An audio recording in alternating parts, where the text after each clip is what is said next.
इस वीडियो में हम जो है यूनिट नंबर 1 पढ़ रहे हैं, chapter number 1 accounting of share capital. तो अकाउंटिंग ऑफ शेयर कैपिटल को मैंने जो है वो प्रीवियस क्लास में अंडर और ओवर सब्सक्रिप्शन करा दिया था और आपको कॉल्स इन एरियर भी मैं करा चुका हूँ। अब मैं आज आपको इस वीडियो में 4 फीचर ऑफ शेयर्स जो है वो समझाने वाला हूँ कि शेयर्स का 4 फीचर कैसे किया जाता है। तो दोस्तों ये video series BCom BA program और ऑनर्स वाले स्टूडेंट्स के लिए काफ़ी हेल्पफुल रहने वाली है। ये सारे के सारे वीडियो लेक्चर्स आप सभी को अध्ययन क्लासेस ऐप पर मिल जाएंगे। ठीक है स्टूडेंट्स, लिंक डिस्क्रिप्शन में दिया हुआ है, वहाँ से आप डाउनलोड कर सकते हैं। तो चलिए स्टार्ट करते हैं। तो आज का हमारे पास जो टॉपिक है वो है हमारे पास 4 feature of shares, 4 feature of shares. ठीक है, तो शेयर्स का 4 फीचर कैसे करते हैं, चलिए देखिए स्टार्ट करिए। मैं एक एग्जांपल लेता हूं, उस एग्जांपल के थ्रू आप सभी को जो है वो यहां पर कराऊंगा। तो एग्जांपल क्या है, देखिए हम जो है वो एक कंपनी के द्वारा 10,000 शेयर्स इशू किए जाते हैं एट द ₹10 ईच। ठीक है, और एप्लीकेशन पर जो है अमाउंट रखा जाता है ₹3 का, अलाउटमेंट पर अमाउंट रखा जाता है ₹4 का और फाइनल कॉल पर अमाउंट रखा जाता है ₹3 का। अब यहाँ पर कुछ पर्सन्स हैं, जैसे लाइक मिस्टर एक्स पर्सन है, ठीक है, जिसके पास 100 शेयर्स हैं। उसने एप्लीकेशन मनी दे दी हमें, अलाउटमेंट मनी नहीं दिया और फाइनल मनी नहीं दिया। क्लियर है। एक हम दूसरा केस और बनाते हैं जो मिस्टर वाई का होगा। मिस्टर वाई के पास 200 शेयर्स हैं जिन्होंने एप्लीकेशन मनी दी, अलाउटमेंट मनी दी और उसके बाद फाइनल कॉल मनी नहीं दी। ठीक है, मैं एक काम करता हूँ, इससे हमने ये वाली कॉल मांगी ही नहीं।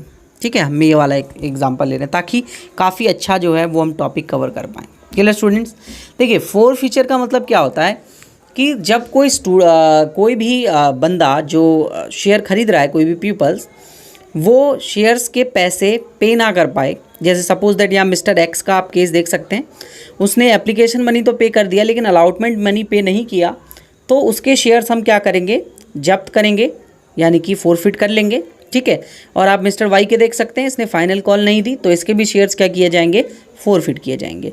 मैं 2 केस अलग अलग बना के चल रहा हूँ। एक केस मैं लेके चल रहा हूँ मिस्टर वाई के केस में और एक केस लेके चल रहा हूँ मैं मिस्टर एक्स के केस में। तो सबसे पहले मैं आपको मिस्टर वाई वाला केस बता रहा हूँ। क्लियर, देखिए जब हम जब्त करते हैं तो हमारी जो कैपिटल है वो क्या हो जाती है, कम हो जाती है। कैपिटल अगर कम होती है तो शेयर कैपिटल जो है वो क्या हो जाएगी, डेबिट हो जाएगी। तो शेयर कैपिटल अकाउंट डेबिट। अब किसके वजह से ये क्या 4 फीचर किया जा रहा है वो यहाँ पर लिखा जाएगा। अब शेयर 4 फीचर हमारे लिए फ़ायदा है, इसलिए हम उसको क्या कर रहे हैं, क्रेडिट कर रहे हैं। ठीक है, और 2 शेयर जो कॉल उसने पे नहीं करी वो कॉल लिखी जाएंगी। शेयर मिस्टर वाई का देख रहे हैं हम पहले, तो शेयर अलाउटमेंट दे दी उसने, शेयर फर्स्ट कॉल नहीं दी, बस उसने शेयर फर्स्ट कॉल नहीं दी उसने। तो देखिए यहाँ पर हम लोग लिखते हैं कॉल्ड अप वाला अमाउंट, कॉल्ड अप। ठीक है, कि हमने उससे कितने पैसे मांगे। हमने उससे एप्लीकेशन भी मांगी, अलाउटमेंट भी मांगी और फर्स्ट कॉल भी मांगी और उसने केवल फाइनल कॉल नहीं दी।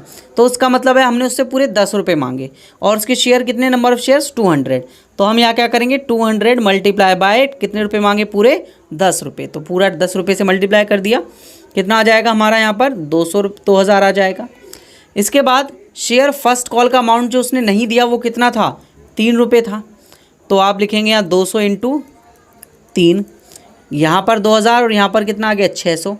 बचा हुआ अमाउंट जो कितना बच रहा है 1400, वो चला गया आपका किसमें, शेयर 4 फीचर में। किसमें चला गया, शेयर 4 फीचर में। आप उसके ₹1400 जो है वो अपने पास जब्त करके रख लोगे। अब इसके बाद आता है कि री इशू ऑफ शेयर्स भी किया जाता है, री इशू ऑफ शेयर्स। तो शेयर्स का री इशू हम कैसे करेंगे, देखिए अब उस कंपनी ने कह दिया कि जो अभी आपने फोरफिट करे थे उनको रीइशू करेंगे हम शेयर्स को, और रीइशू जो किया जाएगा एट ₹8 पर शेयर और फुली पेड अप। अभी मैं इसका मतलब बताऊंगा पेड अप का मतलब क्या हुआ। ठीक है, तो एंट्री देखिए क्या होगा, बैंक अकाउंट डेबिट, शेयर 4 फीचर अकाउंट डेबिट,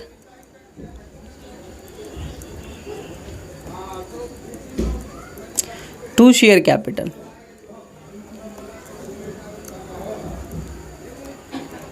ठीक है, क्लियर। अब देखिए ध्यान से समझिएगा, बैंक अकाउंट इसलिए डेबिट किया क्योंकि पैसा आएगा, रीइशू करेंगे हम शेयर को दोबारा। कितने रुपए में कर रहे हैं? 8 रुपये में कर रहे हैं, तो 200 इंटू 8 तो यहाँ आ जाएगा, यानी कि 1600 रुपये। इसके बाद शेयर कैपिटल, शेयर कैपिटल में वो अमाउंट आता है जितने का आप पेड अप बोलते हैं, मतलब कितना आपने शेयर जो है वो पेड अप किया गया है। तो फुली पेड अप है यहाँ, तो फुली पेड अप है मतलब 10 का है पूरा शेयर, तो 10 ही लेंगे। तो 200 इंटू 10 इक्वल्स टू 2000। बचा हुआ अमाउंट शेयर फोरफीचर में, क्योंकि लॉस हो रहा है, 2000 के शेयर हम 1600 में बेच रहे हैं तो लॉस हो रहा है, जाहिर सी बात है। 10 का शेयर 8 में बेचा जा रहा है तो 400 का लॉस हो रहा है, यानी कि 200 इंटू 2 का 400 का लॉस। अब हम क्या करेंगे, जो प्रॉफिट हुआ है एग्जैक्ट हमारा, उस प्रॉफिट को हम ट्रांसफ़र कर देंगे किसमें? कैपिटल रिजर्व अकाउंट में। ठीक है, तो शेयर फोरफीचर अकाउंट को डेबिट करेंगे हम लोग, क्योंकि प्रॉफिट को कम किया जा रहा है, टू कैपिटल रिजर्व। ध्यान से देखिए, प्रॉफिट कितना हो रहा था शेयर फोरफिट करते वक्त? 1400 रुपये का। लॉस कितना हो रहा है रीइशू करते वक्त? 400 रुपये का। तो 1400 माइनस 400 इक्वल्स टू 1000 रुपये का बेनिफिट हुआ है कुल मिलाकर। नेट बेनिफिट 1000 रुपये का हुआ है, उसको हमने कैपिटल रिजर्व में ट्रांसफ़र कर दिया है। क्लियर। दूसरा केस देखिए आप मिस्टर एक्स का। ये केस बहुत इंटरेस्टिंग केस है, ठीक है, और ऐसे केस एग्ज़ाम में बहुत ज़्यादा आते हैं ये वाले। ठीक है, मिस्टर एक्स के पास 100 शेयर थे, उनसे हमने अलॉटमेंट एप्लीकेशन मांगी, उन्होंने दे दी। अलॉटमेंट मांगी, उन्होंने नहीं दी। हमने उनसे फाइनल कॉल मांगी ही नहीं। तो बताइए कॉल्ड अप अमाउंट जो अभी हम यहाँ पर लिखते थे वो कितना आएगा कॉल्ड अप अमाउंट इस बार? 3 + 4 equals to only 7 called up amount आएगा। ठीक है ना। तो देखिए करते हैं इसकी एंट्री भी नेक्स्ट पेज पर। तो मिस्टर एक्स के 200 शेयर थे और 7 रुपये कॉल्ड अप आ गया था उनका। तो एंट्री क्या होगी? Share capital account debit,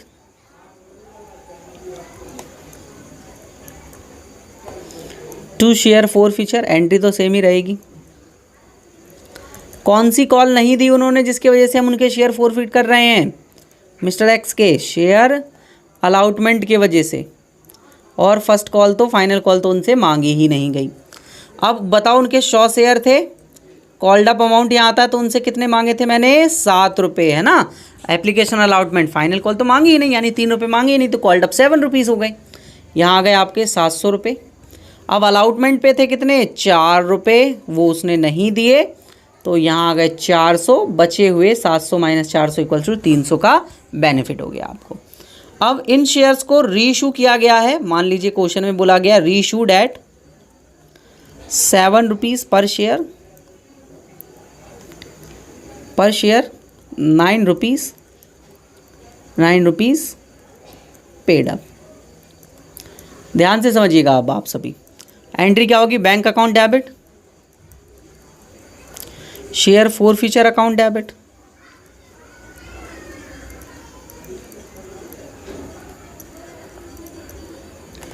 to share capital.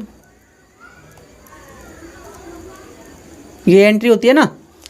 तो कितने शेयर करने हैं? 100 रुपये। कितने का एक लेना है? 700 का लेना है। पेड अप कितना है इस बार? 9 रुपये। यही मैं देखना चाहता था स्टूडेंट्स को याद है या नहीं है। तो यहाँ शेयर कैपिटल में कितना आएगा बच्चे? 9 रुपये। तो 100 इंटू 2 रुपये का क्या हो गया? लॉस। 9 रुपये का शेयर साथ में बेच रहे हो ना आप, तो 700, 200 और 900। अब मुझे बताओ नेट बेनिफिट कैसे निकालेंगे? एंट्री क्या होगी? एंट्री होगी share capital account debit, to capital reserve, to capital reserve. ठीक है, 300 का बेनिफिट हो रहा था ऊपर, याद हो आपको, 200 का लॉस हो रहा है, तो नेट बेनिफिट आपका कितने का है? ओनली 100 रुपीज़ का। ओनली 100 रुपीज़ जो है वो कैपिटल रिजर्व अकाउंट में ट्रांसफ़र हो जाएंगे। सभी स्टूडेंट्स को बात समझ में आई? बिल्कुल आई होगी। अच्छे तरीके से क्वेश्चन समझ में आया होगा शेयर फोरफीचर के कि किस तरीके से हमको करने हैं शेयर फोरफीचर को। तो दोस्तों सबसे पहले हम एक एग्जांपल लेते हैं छोटा सा और उस एग्जांपल की हेल्प से समझेंगे। तो सबसे पहले मान लीजिए ए लिमिटेड एक कंपनी है इशू करती है 10,000 शेयर्स, ठीक है, 10,000 share at the rate 10 each eight 10% premium पे, ठीक है, 10% प्रीमियम पे इशू किए जा रहे हैं। अब उसने कहा एप्लीकेशन पे है हमारे पास और अलाउटमेंट पे रखी कॉल उसने, और लास्ट कॉल उसने एक फाइनल कॉल रख दी, ठीक है। तो मैं केवल 4 फीचर वगैरह ही बताऊंगा बच्चे, है ना, क्योंकि 4 फीचर ही हमारे पास चल रहा है। तो एप्लीकेशन 3 रुपये, और यहाँ पर हमने जो है 6 रुपये रख लिए और 5 रुपये रख दिए, विद प्रीमियम है ये, ठीक है, विद प्रीमियम है अलाउटमेंट, यानी कि 4+1 है, तो 10% 1 रुपये आएगा ना, तो 1 रुपये प्रीमियम है। अब कितना बचा, 3 बचा फाइनल कॉल के लिए। तो एक मिस्टर एक्स थे, मिस्टर एक्स, जिनके पास जो है हमने 100 शेयर जिन्होंने लिए हुए थे, ठीक है, और इन्होंने एप्लीकेशन मनी दे दी, अलाउटमेंट मनी नहीं दी, और फाइनल कॉल भी इन्होंने नहीं दी, ठीक है। चलिए, अब इनके शेयर जो है वो रीइशू किए जाएंगे, रीइशूड एट, देखिए मैं इसको ना 2 केस में कराऊंगा आपको, तो मैं अभी नहीं लिख रहा हूँ रीइशू के लिए, अभी केवल 4 फीचर के लिए लिखता हूँ। तो हमको 100 शेयर इनके फॉरफिट करने पड़ेंगे, क्योंकि इन्होंने अलाउटमेंट कॉल और फाइनल कॉल नहीं दी है ना। ऐसी तो करते थे हम फॉरफिट, मैंने अपनी प्रीवियस वीडियो में भी आपको बताया था। तो जब आप इसको फॉरफिट करेंगे तो आपकी शेयर कैपिटल क्या हो जाएगी, डेबिट हो जाएगी। अब क्या हुआ, देखिए ये अलाउटमेंट पे ना फेल हो गए हैं, है ना, अलाउटमेंट पे फेल हैं। इसका मतलब इन्होंने ये जो अलाउटमेंट पे 1 रुपये का प्रीमियम था वो नहीं दिया।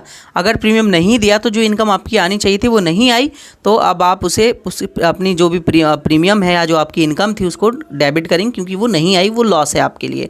तो आपने सिक्योरिटी प्रीमियम को क्या कर दिया, डेबिट कर दिया। तो सिक्योरिटी प्रीमियम अकाउंट क्या हो गया, डेबिट हो गया। अब सिक्योरिटी प्रीमियम जब ही डेबिट होगा जब कोई शेयर होल्डर जिसके हम शेयर फॉरफिट कर रहे हैं वो उस कॉल को ना दे, यानी कि वो प्रीमियम को ना दे। तो यहाँ पर आप देख सकते हो उसने अलाउटमेंट नहीं दी, अलाउटमेंट नहीं दी इसका मतलब उसने अलाउटमेंट के साथ प्रीमियम भी नहीं दिया। इस वजह से हम सिक्योरिटी प्रीमियम को डेबिट कर रहे हैं। To share forfeiture, to share forfeiture. Next है किस किस के वजह से इसके शेयर फॉरफिट किए जा रहे हैं। इसने भाई अलाउटमेंट पे पैसे नहीं दिया था, और टू शेयर फाइनल कॉल पे भी इसने पैसा नहीं दिया था। इस वजह से हम इसके शेयर्स को क्या कर दे रहे हैं, यहाँ पर फॉरफिट कर दे रहे हैं। तो देखते हैं भाई कैसे कैसे आएगा। तो इसके शेयर्स कितने हैं, 100 शेयर्स हैं इसके, और इससे हमने पूरे 10 रुपये मांगे, क्योंकि फाइनल कॉल तक मांगा तो कॉल्ड अप पूरा 10 रुपये हुआ। सिक्योरिटी प्रीमियम 1 रुपये का था जो कि इसने नहीं दिया, और अलाउटमेंट पे 100 × 5 नहीं दिया, और फाइनल कॉल पे 100 × 3 रुपये इसने नहीं दिया हमें। तो यहाँ 1000, यहाँ 100, और यहाँ पर 500, और यहाँ पर 300। तो 800 में से 1100 गए, बचे 300। तो 300 आ गए भाई हमारे शेयर फॉरफिचर अकाउंट में। अब देखिए नेक्स्ट देखिए बच्चे, अब इसके बाद क्या होगा, हम इसको रीइशू कर रहे हैं। तो मैं क्या कर रहा हूँ, रीइशू के लिए ना 2 केस बना रहा हूँ जिसमें आपको क्लियर हो जाएंगी चीज़ें। पहला केस मैंने बनाया केस 1। केस 1 में मैं रीइशू में करूँगा, रीइशू एट ₹8 पर शेयर फुली पेड अप, ठीक है, ₹8 पर शेयर फुली पेड अप, ठीक है। अब देखिए नेक्स्ट देखिएगा ध्यान से। तो जब हम इसको दोबारा रीइशू करेंगे तो बैंक अकाउंट डेबिट, क्योंकि पैसा आपके पास दोबारा से आएगा, bank account debit, share forfeiture account debit. अगर आपका कोई लॉस हुआ है फॉरफिचर करते वक्त, रीइशू करते वक्त, तो वो यहाँ शेयर फॉरफिचर अकाउंट में चला जाएगा। और टू शेयर कैपिटल, यहाँ पर जितने के शेयर आपने इशू करें, जितने से आपकी शेयर कैपिटल बढ़ेगी दोबारा से, वो आप यहाँ दिखाएंगे। तो आप 100 शेयर्स को कर रहे हैं 8 रुपये पे, और फुली पेड अप मतलब पूरा 10 का शेयर लिया जा रहा है शेयर कैपिटल में। तो आपको जो है वो 2 रुपये का यहाँ पर लॉस होता हुआ नज़र आ रहा है आपको, ठीक है। तो यहाँ 800, यहाँ 200, और यहाँ पर 1000। तो अब आप देख सकते हैं। अब नेक्स्ट एंट्री आप कैपिटल रिजर्व में शेयर फॉरफिचर जो भी आपका प्रॉफिट हुआ है, नेट प्रॉफिट, उसको आप ट्रांसफ़र कर देंगे फॉरफिचर से जो भी प्रॉफिट हुआ है। तो एंट्री यही होती है आपके पास, share forfeiture account debit to capital reserve. Capital reserve में हम उसको ट्रांसफ़र कर देते हैं। तो देखिएगा ज़रा, प्रॉफिट कितना हुआ था शेयर फॉरफिचर करते वक्त, 300 का। लॉस कितने का हुआ है, 200 का। तो 300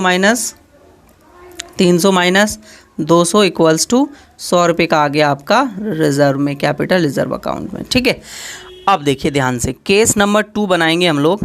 केस नंबर 2, इसमें मैं रीइशू कर रहा हूँ, रीइशूड एट, ठीक है, रीइशू इस बार मैं इस तरीके से करूँगा कि मेरे पास जो है वो कुछ सिक्योरिटी प्रीमियम जो है वो निकल कर आ जाए।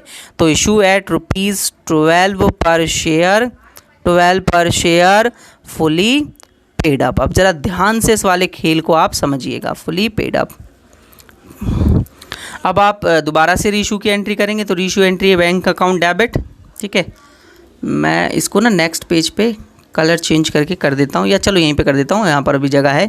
Bank account debit, share forfeiture account debit, share forfeiture account debit to share capital, ठीक है।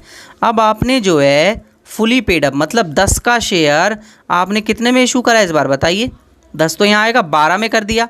तो 12 में जब आपने इसको किया तो आप यहाँ पर 100 × 12 लिखेंगे, ठीक है। तो यहाँ तो इसका तो रिलेवेंस ख़त्म ही हो जाता है, लॉस तो हो ही नहीं रहा है ना। 1200 में और इधर 1000 में, तो इसका मतलब 200 रुपये जो एक्स्ट्रा आ रहे हैं आपके पास, 2 रुपये, वो आपने सिक्योरिटी प्रीमियम का जो है वो अपने शेयर होल्डर से वसूला है। तो यहाँ पर सिक्योरिटी प्रीमियम आ गई कितने की? 2 रुपये की। तो यहाँ पर 200 रुपये यह हो गया, ठीक है। अब लास्ट जो एंट्री आप करते थे ना कैपिटल रिजर्व ट्रांसफ़र वाली, वहाँ यहाँ तो कोई लॉस है ही नहीं, तो सारा का सारा आप जो यहाँ पर प्रॉफिट हो रहा था 300 रुपये का, उसको पूरा ट्रांसफ़र कर देंगे। तो आपके पास लास्ट एंट्री मैं और करके दिखा देता हूँ नेक्स्ट पेज पे। लास्ट एंट्री होगी share capital account debit, share capital account debit to capital reserve. तो आपको 300 का प्रॉफिट हुआ था, लॉस तो आपको कोई हुआ ही नहीं है, रिज़र्व लिखना था, लॉस तो आपको कोई भी हुआ ही नहीं है। तो 300 माइनस 0 इक्वल्स टू 300 का 300 आपने कैपिटल रिजर्व में डाल दिया। क्लियर बच्चे? तो इस तरीके से मतलब इन चीज़ों को जो है वो करते हैं हम, ठीक है। अब नेक्स्ट एक और केस रह गया है हमारे पास फोरफीचर का, जिसमें ओवर सब्सक्रिप्शन आ जाता है शेयर्स पे, और उस वक्त फोरफीचर होता है, उस वक्त वर्किंग नोट बनाना पड़ता है हम सभी को। तो वो मैं आप सभी को एक क्वेश्चन की हेल्प से समझाऊंगा।